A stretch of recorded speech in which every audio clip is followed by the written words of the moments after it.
Hello friends, welcome to my channel. आज हम बात करने वाले हैं सीबीएसई के एक सर्कुलर के बारे में जो कि 31 जुलाई 2025 को जारी किया गया था। इसका मेन उद्देश्य एफिलिएशन बायलॉज 2018 के चैप्टर नंबर 3 में संशोधन करना। वीडियो के हेल्प से आप जान पाओगे ये जो अमेंडमेंट्स हैं यानी कि बदलाव हुए हैं, इनका मेन फोकस स्कूल्स के सेक्शन यानी कि अनुमति परमिशन के मापदंड यानी कि क्राइटेरिया को बदलना है। पहले स्कूल्स के कितने सेक्शन होंगे ये ज़मीन के एरिया पर निर्भर करता था। अब नए बदलाव के बाद ये बिल्डअप कारपेट एरिया पर निर्भर करेगा।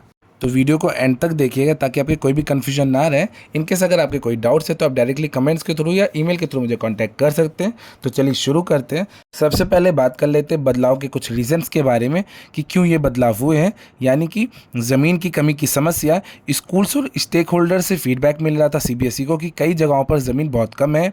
ठीक है, एक्सपेंशन में रुकावट यानी कि ज़मीन की कमी के चलते स्कूल चाहते हुए भी नए सेक्शन नहीं जोड़ पा रहे थे, भले ही नए एडमिशन की डिमांड हो उस जगह पे। स्टूडेंट सेक्शन रेशियो यानी कि स्कूल्स को 1:14 का सेक्शन स्टूडेंट रेशियो मेंटेन करना मुश्किल हो रहा था। सीट्स की कमी के कारण बच्चों को स्कूल जाने के लिए लंबी दूरी तय करनी पड़ती थी, जिससे उनकी सोशल और साइकोलॉजिकल डेवलपमेंट पर बुरा असर पड़ रहा था। इस वजह से स्कूल्स की ऑर्गेनिक ग्रोथ और एनईपी 2020 यानी कि नेशनल एजुकेशन पॉलिसी 2020 को लागू करने में रुकावट आ रही थी।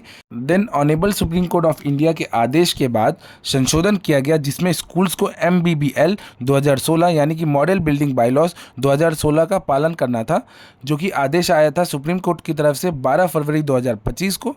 उसके बाद बोर्ड ने इस पर सिफारिश यानी कि रिकमेंडेशन लेने के लिए एक कमेटी बनाई। अब बात कर लेते हैं मेन अमेंडमेंट्स के बारे में यानी कि नए बदलाव। ये नए बदलाव एग्जिस्टिंग और न्यूली एफिलेटेड स्कूल सब पर लागू होंगे। न्यू क्राइटेरिया की बात की जाए मींस नया मापदंड की बात की जाए तो अब maximum number of sections school की बिल्डिंग के टोटल बिल्डअप कारपेट एरिया पर आधारित होंगे। सर्टिफिकेशन की बात की जाए मींस बिल्डअप कारपेट एरिया को लोकल बॉडी या लाइसेंस्ड आर्किटेक्ट से सर्टिफाइड कराना होगा। अब लैंड एरिया का यूज सिर्फ स्कूल की कैटेगरी यानी कि branch school, middle level, secondary level, senior secondary level decide करने के लिए ही किया जाएगा। अब बात कर लेते हैं सेकेंडरी और सीनियर सेकेंडरी सेक्शंस के बारे में। मींस स्कूल को सेकेंडरी लेवल यानी कि क्लास 9th और 10th और सीनियर सेकेंडरी लेवल जो कि क्लास 11th 12th पर बराबर इक्वल सेक्शन की अनुमति होगी। सेक्शन लिमिट के फॉर्मूले की बात की जाए तो क्लास 9, 10th, 11th, 12th में सेक्शन की टोटल संख्या कुल सेक्शन यानी कि बाल वाटिका से लेके क्लास 10th या 12th तक के 1/4 हिस्से तक सीमित रहेगी।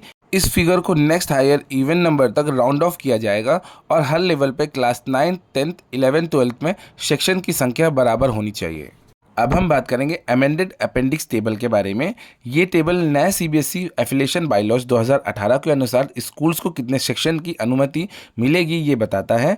अब ये परमिशन ज़मीन मींस लैंड एरिया पर नहीं बल्कि स्कूल की बिल्डिंग कारपेट एरिया जो कि स्क्वायर मीटर पर आधारित होगा। इस टेबल में बाल वाटिका से लेकर क्लास 12 तक के टोटल सेक्शंस की संख्या दी गई है जो अलग अलग कारपेट एरिया के लिए परमिशेबल है। जैसा कि आप स्क्रीन पे देख पा रहे होंगे। अब हम बात कर लेते हैं school category wise minimum requirement की। तो सबसे पहले हम डिस्कस कर लेते हैं ब्रांच स्कूल। तो उनकी minimum carpet area 1000 square metres होनी चाहिए और परमिशेबल सेक्शंस 8 सेक्शंस होंगे। ये उन छोटे स्कूल्स के लिए मिनिमम ज़रूरत है जो शुरुआती लेवल पर एफिलिएशन लेना चाहते हैं। अब बात कर लेते हैं मिडिल या सेकेंडरी लेवल के स्कूल्स। तो उनकी minimum carpet area 1400 square metres होनी चाहिए और परमिशेबल सेक्शन 13 सेक्शंस होंगे। ठीक है, मिडिल क्लास सिलेबस या सेकेंडरी लेवल जो कि क्लास 10 तक का है उनके एफिलिएशन चाहने वाले स्कूल्स के लिए ये ज़रूरी है। अब बात कर लेते हैं सीनियर सेकेंडरी लेवल स्कूल्स की। तो मिनिमम कारपेट एरिया उनका 1800 स्क्वायर मीटर्स होनी चाहिए। उनके परमिशेबल सेक्शंस 15 सेक्शंस होंगे। सीनियर सेकेंडरी लेवल जो कि क्लास 12 तक का होता है उसकी एफिलिएशन चाहने वाले स्कूल्स को कम से कम इतना एरिया और इतने सेक्शन की अनुमति मिलेगी। अब बात कर लेते हैं permission for higher areas and section. Means जैसे जैसे स्कूल का कारपेट एरिया बढ़ता जाएगा वैसे वैसे उसमें सेक्शंस की संख्या भी बढ़ती रहेगी। हर बड़े एरिया ब्रैकेट के लिए परमिशेबल सेक्शंस की संख्या इस तरह है। 2200 स्क्वायर मीटर्स पर 18 सेक्शंस ले सकते हैं। 2600 स्क्वायर मीटर्स पर 21 सेक्शंस हो जाएंगे। 3000 स्क्वायर मीटर पर 24 सेक्शंस होंगे। 3400 स्क्वायर मीटर पर 27 सेक्शंस होंगे। 3800 स्क्वायर मीटर्स पर 30 सेक्शंस ले सकते हैं। 4200 स्क्वायर मीटर पर 33 सेक्शंस ले सकते हैं। 4600 स्क्वायर मीटर्स पर 36 सेक्शंस ले सकते हैं। 5000 स्क्वायर मीटर पर 39 सेक्शंस ले सकते हैं। 5400 स्क्वायर मीटर पर 42 सेक्शंस ले सकते हैं। 5800 स्क्वायर मीटर पर 45 सेक्शंस ले सकते हैं और 6200 स्क्वायर मीटर पर 48 सेक्शंस ले सकते हैं।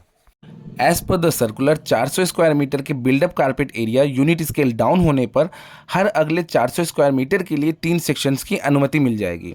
इसका मतलब है कि अगर कि स्कूल का एरिया 6200 स्क्वायर मीटर से ज़्यादा है तो वो इसी फॉर्मूले से आगे के सेक्शंस निकाल सकते हैं। अगर स्कूल में 48 सेक्शन से ज़्यादा सेक्शंस की अनुमति है तो स्कूल्स को एडिशनल सेट ऑफ इंफ्रास्ट्रक्चर बनाना पड़ेगा। इस पेज पर एक टेबल दी गई है, जैसा कि आप स्क्रीन पे देख पा रहे हैं। Minimum academic infrastructure up to 48 sections की जानकारी है इसमें, जैसे कि लाइब्रेरी 112 स्क्वायर मीटर्स की होनी चाहिए, composite science lab 54 square metres में होनी चाहिए, physics, biology, chemistry, computer, maths lab ये सब 54 स्क्वायर मीटर्स में होना चाहिए, और art, music, dance room 48 square metres या 216 यानी कि 216 स्क्वायर मीटर का मल्टीपर्पज़ हॉल ज़रूरी है।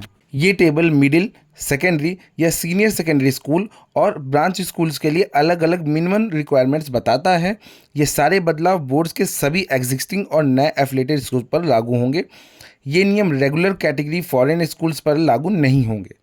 तो इस सर्कुलर में सिर्फ इतना ही था। अगर आपको वीडियो अच्छी लगी हो, इन्फॉर्मेटिव लगी हो तो please like and subscribe to my channel. मिलते हैं नेक्स्ट वीडियो में। Thanks for watching.